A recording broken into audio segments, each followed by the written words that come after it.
3 full days of information on social media and over 30 pages of notes. So what did I actually learn at Social Media Marketing World, and was it worth it to go? Let's just jump right in. So if you haven't heard about Social Media Marketing World, it is a 3-day conference that is hosted in San Diego, California every single year, and they bring in the gamut of amazing speakers to speak to, and there are literally 5 to 6 different sessions going on every single hour. So there's a lot to consume, but what I've learned at conferences is you can tend to get overwhelmed. And so one thing that I focused on during this conference was taking as many notes as possible, but then on the way home on the flight, the 5-hour flight, I took time to really decompress, look through those notes, and compile down everything that I learned into takeaways. And I got so many responses on Instagram that I've decided to share them with you here in this video. The biggest takeaway I think everybody learned at Social Media Marketing World, not just me,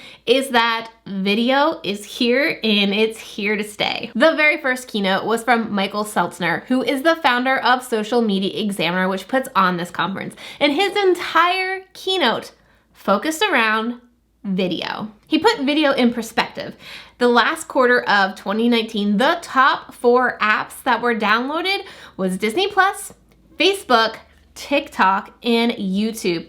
All pretty much video-centric apps. And if we look at trends like the movement to 5G mobile and also Google Plus getting into the streaming wars and the streaming wars in general, what does that tell us? That people want video on demand, and that if we as business owners and content creators aren't showing up on video, basically the slide was adapt or die. But don't worry, you don't have to be perfect on video, because one of the biggest things that he mentioned was video doesn't have to be perfect. You just need to be able to connect with your audience on video. There are very simple, easy ways to get started on video, like Facebook Live and Instagram Stories, which I have a lot more takeaways on Instagram coming up. This is super important to realize as well, because over 80% of people who are watching video, especially on their mobile devices, are watching it without the sound on. So as creators and as business owners, we have to realize that and make sure we are captioning everything if we want people to actually watch our content. So pretty much takeaway number 1 is video is hot. The second takeaway I got was about websites, and nobody hates messing around with a website more than me. I like to just set it and forget it. But what we don't realize is if we aren't testing it to see what's working and how we can increase our conversions, what's the point of having that website if it's not going to work for us?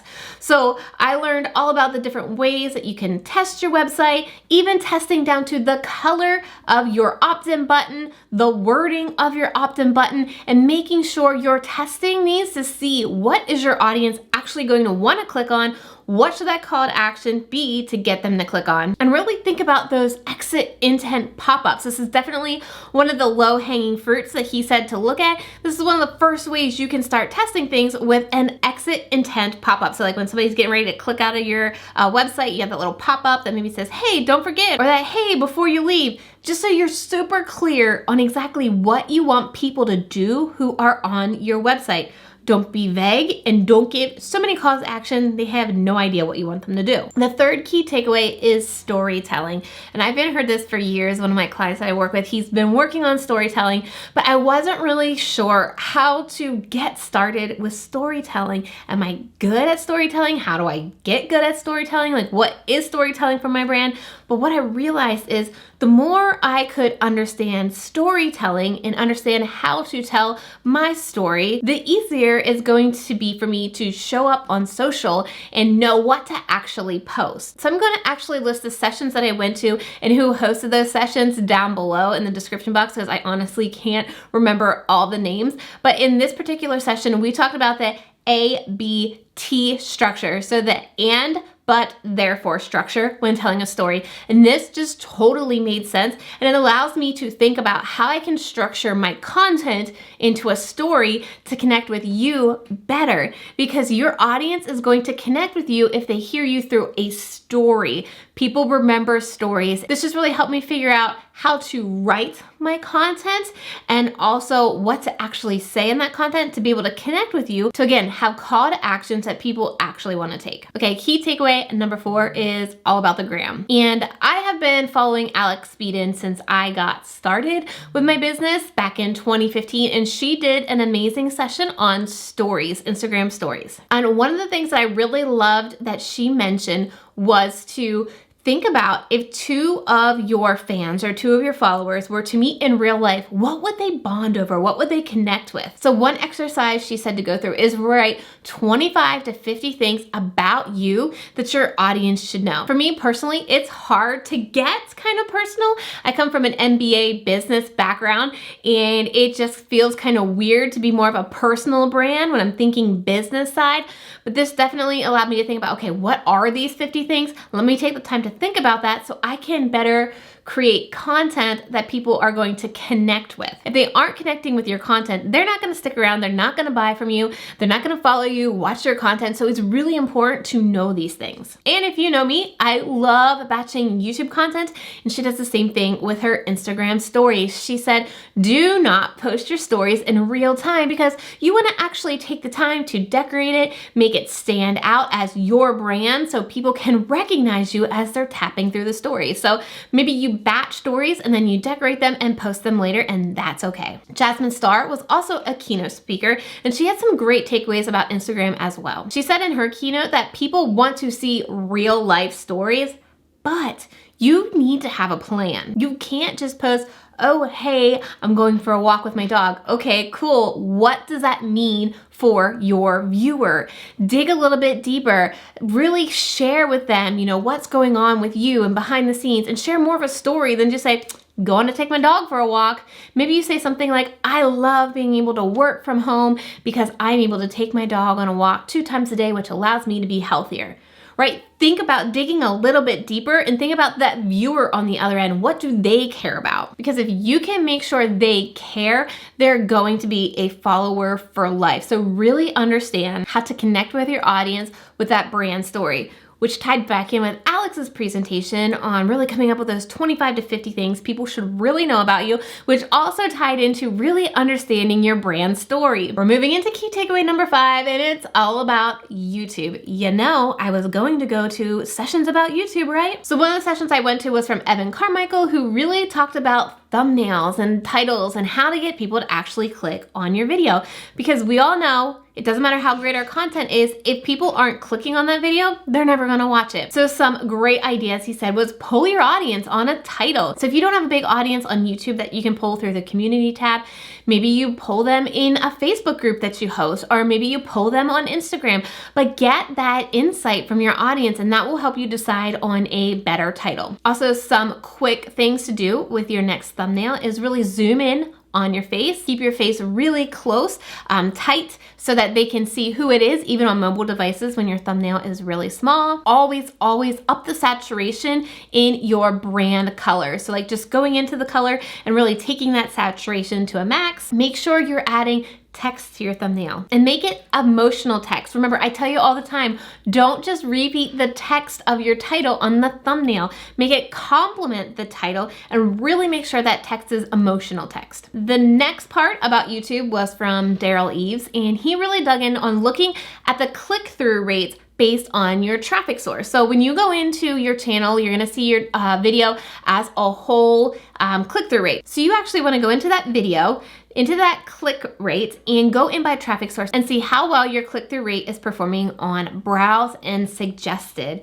If you've been around here, you know I really preach focusing on browse and suggested because you're gonna have a much more higher valuable audience coming from browse and suggested. So look at those click-through rates and see how they are doing instead of looking at your click-through rate as a whole. Also remember to use 50 characters or less in your title because that title gets truncated to 50 characters on mobile devices. Oh, one other thing that I wanted to mention about my key takeaway on how video is super important.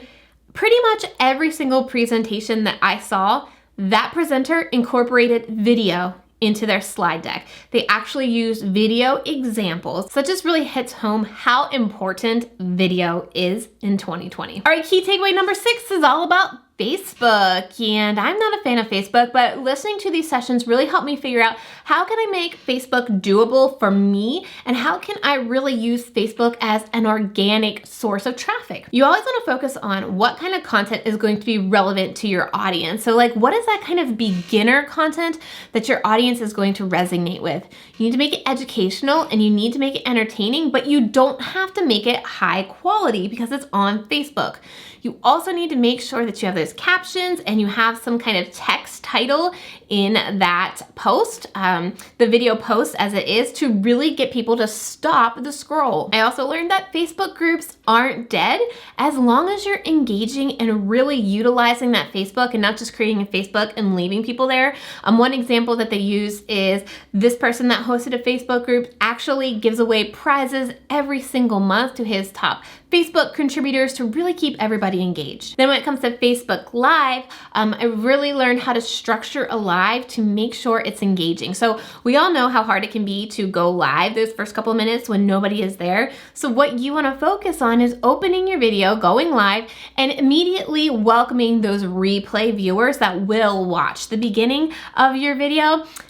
Introduce yourself, welcome them, tell them what they're going to learn. Then you can start getting into the content so that your followers, your subscribers are being notified as they come in. They're obviously not going to see what you told the replay viewers. And so when the replay viewers watch, they're not just watching you waiting for people to get on the live stream. I know it's kind of common sense, but it just kind of really clicked how I could structure live even on Instagram or YouTube a lot better. The 7th key takeaway I had was all about content and maximizing your content. You know me, I created the video multiplier formula, so I'm all about taking one piece of content and duplicating it or repurposing it on as many places as possible. So Jay Baer kind of talked about this a little bit. He has the 1 to 8 rule about how he turns one piece of video into 8 pieces of content, and he actually has a complete content brief that he fills out before he even creates any content. This will really help you in creating random acts of content. So you want to make sure the content that you're creating makes sense and it's not random, because when it's random, you're not gonna get it to do what you want it to do. Get people on your email list, get people to buy your product, whatever it is you are creating content for, you need to be strategic and not be random.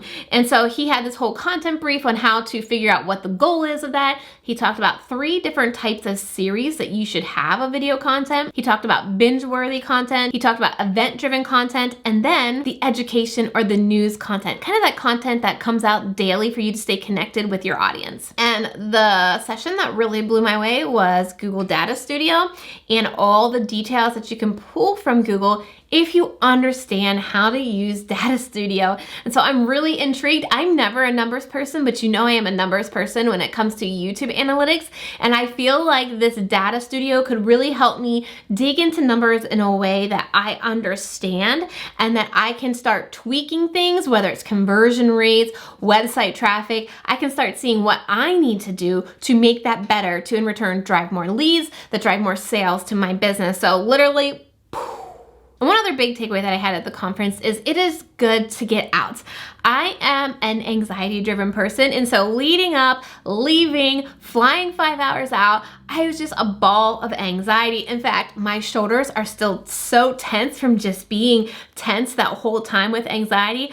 But while I was there, I just had like a rejuvenation of excitement for my business. I'm here at my desk every single day, Monday through Thursday. There's nobody really around me here in my office or location-wise to talk about business, but being there really allowed me to talk with people about business and what they're doing and talk to them about what I would do. And being able to hear people, which sounds really weird, tell me that I'm smart just allows me to realize I am smart.